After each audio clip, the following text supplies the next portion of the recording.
Some people call 911 when they're in trouble. Karen called 911 to cause it. Gary Malone had been standing in his own driveway when she reached into his unlocked truck, took his keys off the seat, and walked away like she owned everything in a 10-block radius, which, as HOA president, she more or less believed she did. When he followed her to his own property line and asked for them back, she pulled out her phone and dialed. She was absolutely certain the law was on her side. But what Karen didn't know was exactly who was going to answer that call. Before we dive in, drop a comment telling me where you're watching from and what time it is there. And if you love HOA revenge stories, hit subscribe. You don't want to miss what comes next. Gary Malone was 55 years old, divorced, and 28 years into a career with the county sheriff's department, the last 9 of them as an active deputy sheriff assigned to the district that included, among other jurisdictions, the quiet suburban development of Creekside Pines HOA. He hadn't moved there for the irony. He'd moved there because his daughter lived 4 blocks away, because the lot was large enough for a proper workshop, and because after a divorce that had cost him a house and a decade of savings, the modest ranch home on Birchwood Lane was something he could afford outright. He fixed the gutters himself the first weekend, planted a garden the second, hung a wind chime on the porch his daughter had given him for his birthday. That wind chime would become a violation notice within 3 weeks. He noticed Connie Marsh the first day. HOA president for 7 uninterrupted years, Connie moved through Creekside Pines with the particular energy of a woman who had confused governance with ownership. Immaculate blazer, clipboard perpetually in hand, reading glasses that she peered over rather than through. She welcomed Gary with a handshake and a comment that the wind chime, while charming, may constitute an unapproved exterior noise-producing fixture under community guidelines and would need to be reviewed. Gary thanked her politely, went inside, looked up the bylaw. It didn't exist. He left the wind chime up. That, it turned out, was the opening move in a game he hadn't known he'd agreed to play. The wind chime violation notice arrived on a Tuesday, $40, citing a bylaw number that Gary looked up 3 times before concluding had been invented. He wrote a detailed response, attached a copy of the actual bylaw document with the relevant sections highlighted, and mailed it certified to the HOA board address. The fine stood. No response provided. He paid it, made a copy of everything, and assumed, charitably as it turned out, that someone on the board had made an administrative error.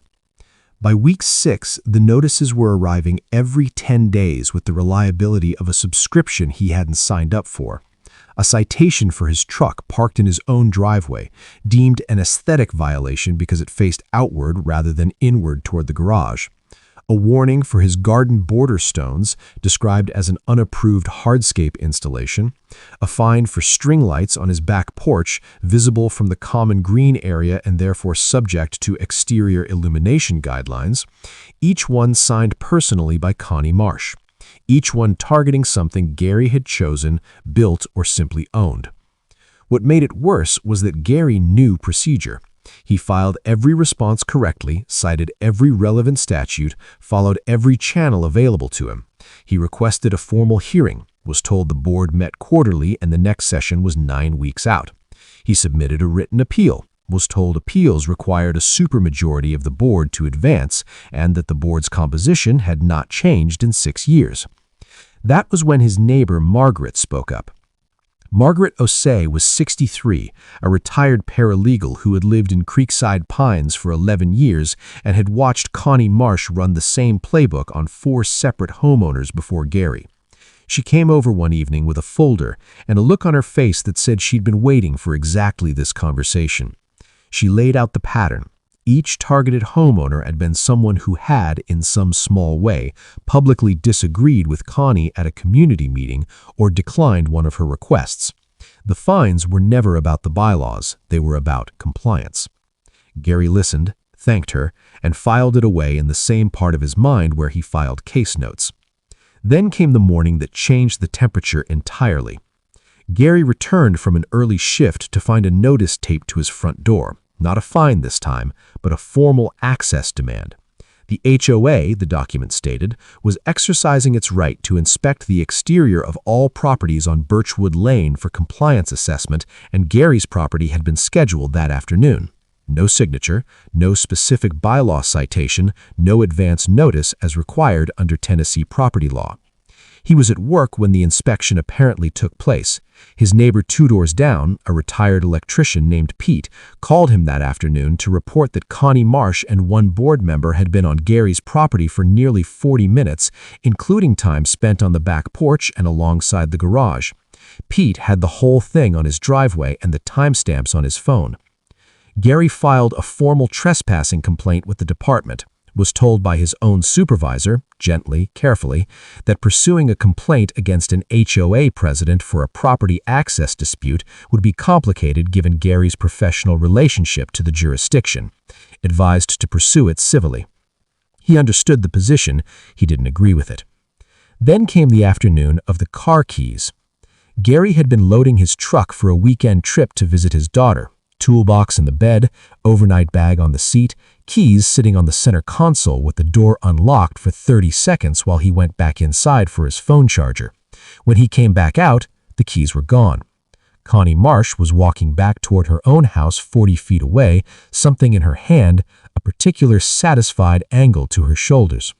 He followed her to the property line, asked clearly and without aggression for his keys to be returned.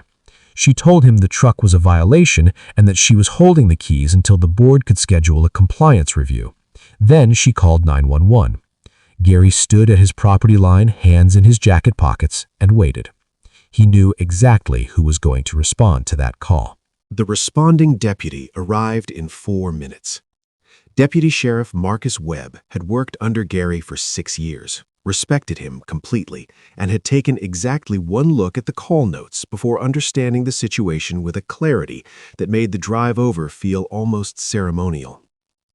Gary was standing at his property line when Marcus pulled up. Connie was on her porch, clipboard in hand, the practiced composure of a woman who had used this particular tactic before and expected it to work the same way it always had. Marcus stepped out of the vehicle, assessed the scene, and asked both parties to explain the situation. Connie went first. She described Gary's truck as a persistent aesthetic violation, explained that she had removed the keys as a community enforcement action under her authority as HOA president, and stated that she had called for assistance because Gary had approached her in a threatening manner. Marcus listened to all of it without expression. Then he turned to Gary. Gary identified himself by name, rank, and badge number, stated that his keys had been taken from his unlocked vehicle without his consent while he was briefly inside his own home, stated that he had calmly requested their return, stated that no threatening behavior had occurred. Then he produced his department credentials and asked in the most measured tone available to him that the keys be returned so that Marcus could document the incident properly. The color left Connie's face in a way that was visible from across the lawn. She attempted to redirect, stated that the HOA had broad authority to enforce compliance measures and that Gary's credential didn't change the community's governance structure. Marcus informed her patiently and precisely that removing personal property from a vehicle without consent constituted theft regardless of HOA status, that the threatening behavior claim would be reviewed against Pete's time-stamped witness account, and that she should return the keys immediately. Then Connie made the mistake that finished her. Flustered and retreating, she raised her voice and told Marcus, in front of Gary, in front of Pete, who had walked over at the sound of the cruiser, in front of 3 other neighbors who had drifted onto their lawns, that she had been managing this neighborhood for 7 years without interference, and that Gary had moved in specifically to use his position to undermine her authority. She had just told everyone present that she knew Gary was a deputy before she called 911.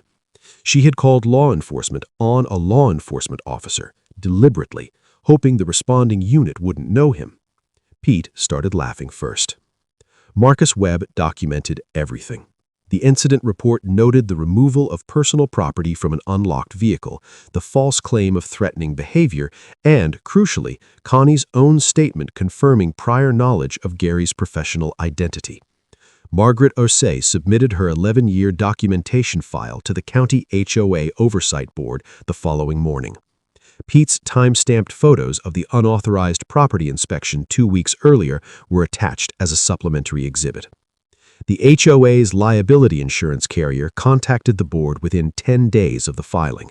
The words "deliberate misuse of emergency services" appeared in their letter with the particular weight of language written by people who charge by consequence. Connie Marsh resigned from the HOA presidency 17 days after the incident. She submitted a written resignation citing personal reasons. The board accepted it by a vote of 4-0, the fifth member being Connie herself, who did not respond to the meeting notice. The wind chime violation, along with 11 subsequent fines, was formally rescinded. The unauthorized inspection was documented as a trespass in the community's official records. New HOA bylaws were drafted requiring all board members to complete a property rights training course before taking office. Gary kept the wind chime. It still hangs on the porch where his daughter put it. On quiet evenings, he can hear it from the workshop, and it sounds exactly like what it is, something small and personal and entirely his. He has no regrets. He didn't pull rank, he didn't make threats. He stood at his property line with his hands in his pockets and let the system work the way it was supposed to, once someone who understood it was finally in the room. Here's what I want to know. Leave it in the comments. If someone called 911 on you thinking you had no power, and it turned out you had exactly the power they feared, what would you have done differently than Gary? If you enjoyed watching karma work, smash that like button and subscribe. I post new HOA revenge stories every week. Comment below. Have you ever dealt with a Karen like this?